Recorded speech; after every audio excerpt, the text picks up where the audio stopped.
El primer tema es el tema del vitalismo. El problema del vitalismo va a ser uno de los temas de moda de la ciencia del siglo XIX, uno de los temas de moda que va a definir la ciencia romántica y que, digamos, es el telón de fondo, son los temas transversales de la obra de Mary Shelley, Frankenstein, ¿sí? Ahí en el fondo está el problema sobre el vitalismo. El segundo tema que es fundamental es el problema de la vida espontánea, que es un problema necesariamente o con una conexión necesaria con el problema del vitalismo o el principio vital. Y el otro es el pensar y el, digamos, develar las fuerzas invisibles en la naturaleza, fundamentalmente toda la cuestión que tiene que ver con electricidad y con magnetismo. Esos serían entonces los temas centrales que trataría esta ciencia ya específicamente, ¿no? Esta ciencia del siglo XIX, esta ciencia que denomina Richard Holmes como la edad de los prodigios, ¿no? La ciencia del romanticismo. Ahora, adentrarnos un poquitico más en el tema, entonces pensemos en primer lugar eso que se denomina como el vitalismo. La pregunta del vitalismo es determinar cuál es el principio de la vida, es saber qué es lo que genera la vida, cuál es el elemento fundamental que produce la vida en todo ser. Y frente a eso pues van a plantear varias tesis. La tesis que digamos va a hacerse más conocida y dominante en ese momento y sobre todo en Inglaterra es la que van a proponer John Hunter y su protegido John Abernethy, quienes van a plantear que ese principio vital de la fisiología universal, ese principio vital, ese elemento fundamental para que se produzca la vida, para que se mantenga la vida, es la sangre. Una tesis que ellos van a basar en un científico anterior que se llama William Harvey, pero que a su vez ya había sido planteado de manera, digamos, especulativa, no empírica, por el mismo René Descartes. Descartes ya había planteado que el cuerpo humano, digamos, había un fluido que pasaba por todo el cuerpo a través de unos conductos y que era el que transportaba los nutrientes y de alguna manera el que soportaba y producía la vida en el cuerpo. Después esta idea William Harvey la va a tomar y ya la va a llevar a la experimentación científica y va a comprobarlo ya empíricamente, y es a partir de estos trabajos de William Harvey que van a aparecer John Hunter y sobre todo John Abernethy y ya van a proponer en el debate de la época que ese principio vital es la sangre. Si ustedes ven esto, pues es muy actual, ¿no? Esto, digamos que muchos de los descubrimientos de la ciencia y la medicina de esta época van a ser determinantes para la medicina contemporánea. Por ejemplo, piensen nomás en las transfusiones de sangre, digamos que ahí está en el fondo esa idea. Y en el ámbito, por ejemplo, de la literatura, pues ahí también uno puede entender la idea de Aldini sobre el vampirismo, ¿no? En gran parte toda esa idea de cómo alguien puede alimentarse o rejuvenecerse o hacerse inmortal en la medida en que pueda tomar la sangre de otro, ¿no? Digamos, esa idea es muy reiterativa. El caso es que John Hunter como John Abernethy pues plantean que el principio vital es la sangre, pero ese mismo problema sobre el principio vital, ¿sí? Sobre el vitalismo, es una discusión que se está dando también en todo el resto de Europa, y en un lugar donde empezó a darse fue en Italia, y ahí va a aparecer un personaje muy particular que es Luigi Galvani, donde, que si ustedes de pronto ya han escuchado esta palabra, el galvanismo, ¿no? Que es toda una teoría, ¿sí? En torno a la electricidad que se va a dar a partir de los postulados y a partir de las investigaciones que hizo Luigi Galvani. Sobre esto hay hasta anécdotas muy interesantes. Se cuenta que Luigi Galvani le ocurrió ir a la cocina, era un día de tormentas eléctricas muy fuertes, y la esposa estaba cocinando unas ancas de rana que tenía puestas sobre el mesón de la cocina, y cuando él llegó allá, pues es una anécdota, ¿no? Quién sabe hasta qué punto sea cierto, y cuando llegó allá notó que cuando caían los truenos, los rayos de esos esas descargas eléctricas del cielo, las ancas producían un pequeño movimiento.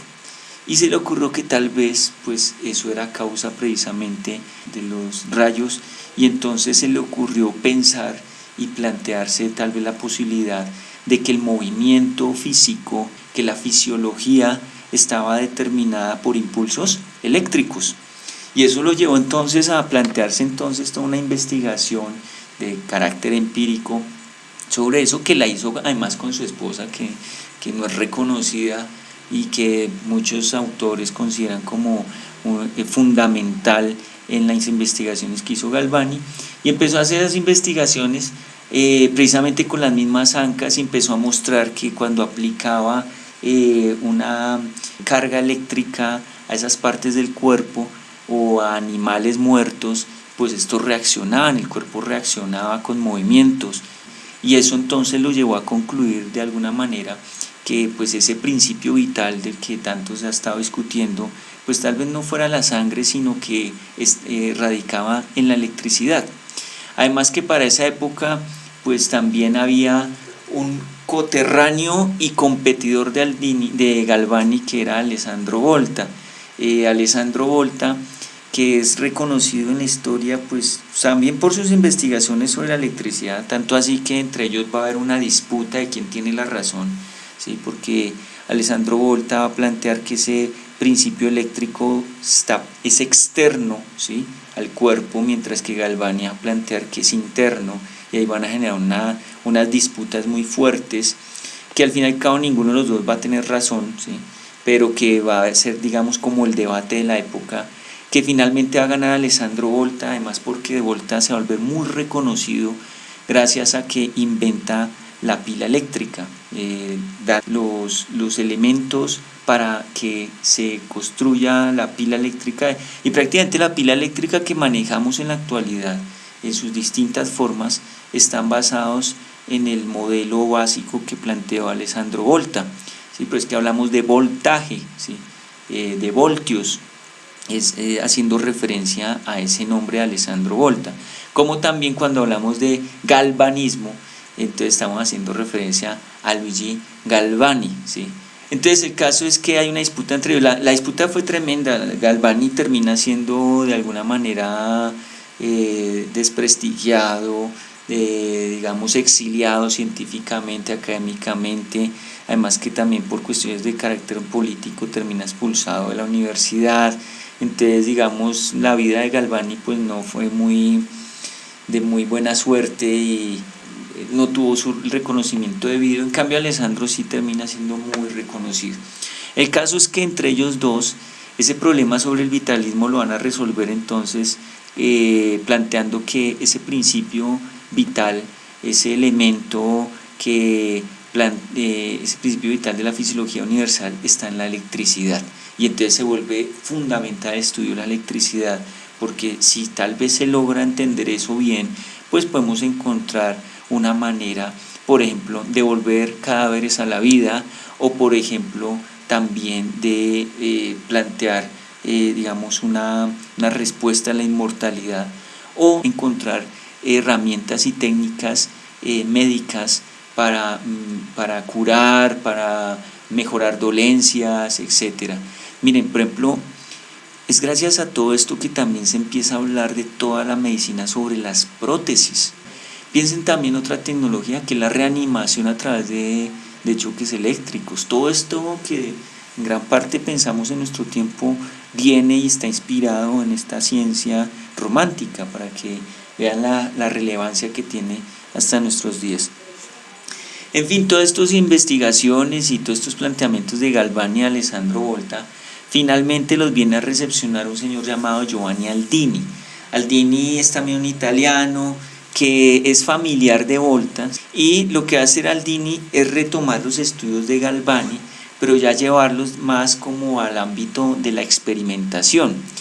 Y más que experimentación científica, lo que va a hacer Aldini es como reproducir esas ideas ya en un ámbito más teatral, digamos. Por un lado, sí, buscando financiarse económicamente, porque si empieza a mostrar los experimentos, porque por cierto los experimentos son tremendamente impresionantes. Entonces si empieza a mostrar esos experimentos, pues la gente se va a sentir interesada. Sobre todo le gustaba mostrarlo a gente que pues tuviera recursos económicos, gente con poder económico, para que le dieran dinero y con eso continuar con esas investigaciones. Y pues también digamos hay como un afán de hacerse famoso y en últimas pues también debe haber un interés científico en el caso de Aldini.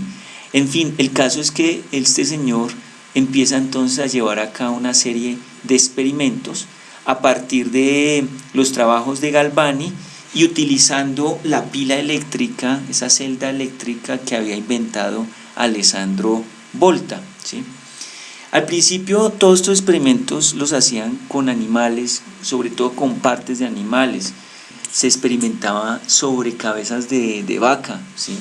Y cómo en esos experimentos, al aplicar con los arcos de electricidad a través de la pila o con la pila, la cabeza de la vaca pues generaba unos movimientos, ¿sí? Gesticulaba de alguna manera, o por ejemplo sobre partes del cuerpo se movían unas patas, se movía un torso, etcétera. Había reacciones en el cuerpo de esos animales.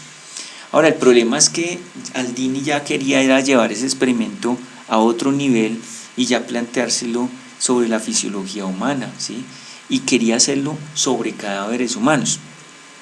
El problema es que por la zona donde vivía Aldini, pues los cadáveres que podía tener acceso eran de criminales, pero esos cadáveres que habían sido condenados a muerte, los cadáveres eran pasados por la guillotina y pues era muy complicado experimentar con un cadáver buscando reanimarlo y revivirlo si el cadáver no tiene cabeza. Entonces lo que Aldini pues se planteó es entonces buscar un lugar donde le prestaban un cadáver de un asesino, que era lo que normalmente podía acceder, que habían sido condenados a pena de muerte, pero que no los guillotinaran, sino que los colgaran.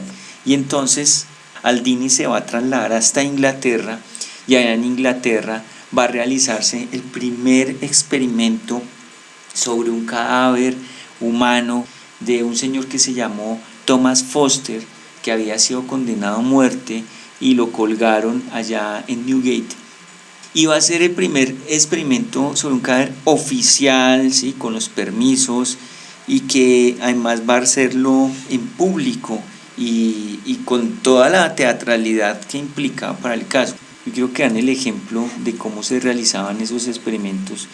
Si ustedes la ven, hay una ilustración donde se muestra cómo se hace un experimento intentando resucitar a un criminal con descargas eléctricas. Ese experimento se llevó a cabo en el 1867 y lo intentó hacer André Uré, a partir de lo que ya había pasado, por ejemplo, con Aldini. Pero esto sería una buena imagen para que ustedes vean cómo es que se realizaban esos experimentos. Entonces, si ustedes miran la imagen, el cadáver está acostado sobre una mesa.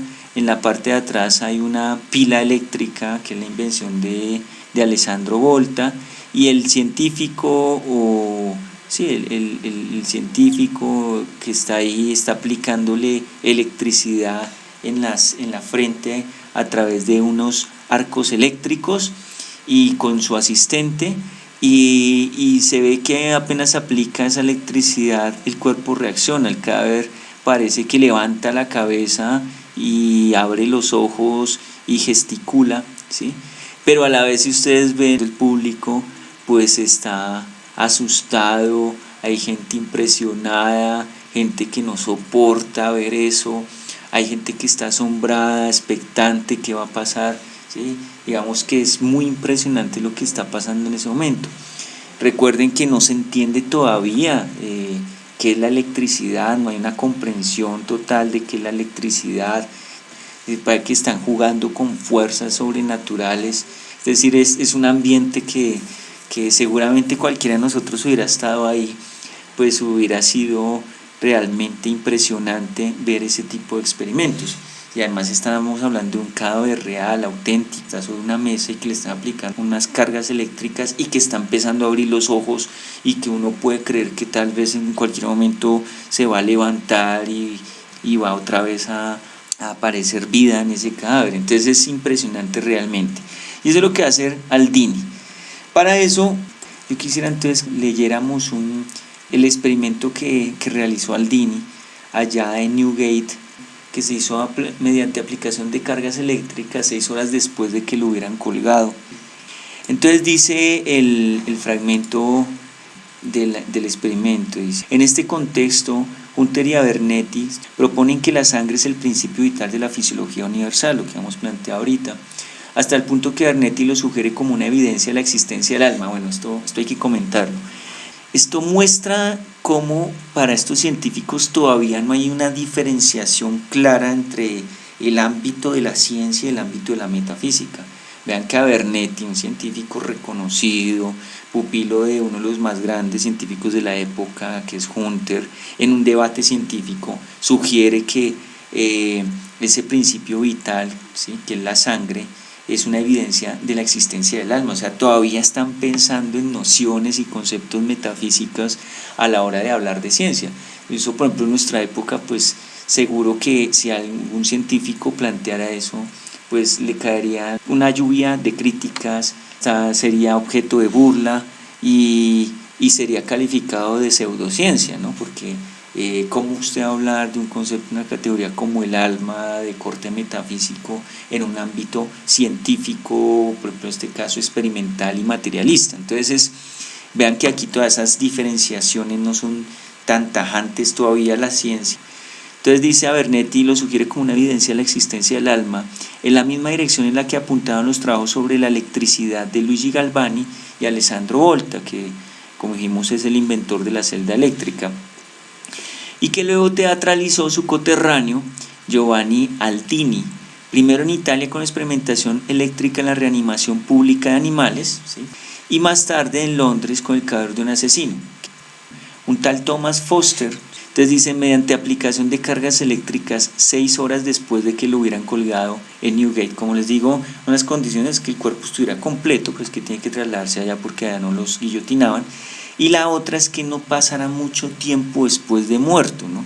Porque pues era obvio que empezaba a descomponerse el cuerpo y pues las funciones de las partes del cuerpo se pierden por completo, etcétera. Entonces necesitaban que se estuviera declarado como muerto, pero que no pasara mucho tiempo, pues para que a la hora de aplicar los arcos eléctricos pues se pudiera dar el proceso de reanimación. Entonces dice, un extracto de la prensa describe el experimento. Con la primera aplicación de los arcos eléctricos, la mandíbula empezó a estremecerse, los músculos contiguos se contrajeron de manera espantosa y el ojo izquierdo se abrió, ¿sí? Vean que precisamente aquí lleva que ellos también planteen que el principio vital de la electricidad, pues que precisamente produce movimiento, y muchas veces nosotros hemos asociado la vida con el movimiento, ¿sí? Después dice, los conductores que se aplicaron en la oreja y en el recto produjeron contracciones musculares mucho más fuertes. Los brazos se alzaron y cayeron alternativamente, los puños se apretaron y golpearon violentamente la mesa sobre la que yacía el cuerpo. La respiración natural se estableció de manera artificial. La luz de una vela colocada ante la boca se apagó varias veces, o sea que ahí como se restablece la respiración, ¿no? Y dice finalmente, la vitalidad podría haberse restituido por completo si muchas otras circunstancias ocultas no lo hubieran impedido. También es muy llamativo cómo termina el texto la persona que está documentándolo, dice, sin muchas circunstancias ocultas, ¿no? Nuevamente, todo el lenguaje de la época es un lenguaje que refiere al ocultismo, refiere a lo mágico, refiere a lo místico, porque pues aquí todavía no hay una ciencia todavía definida y diferenciada de manera clara con esos otros ámbitos.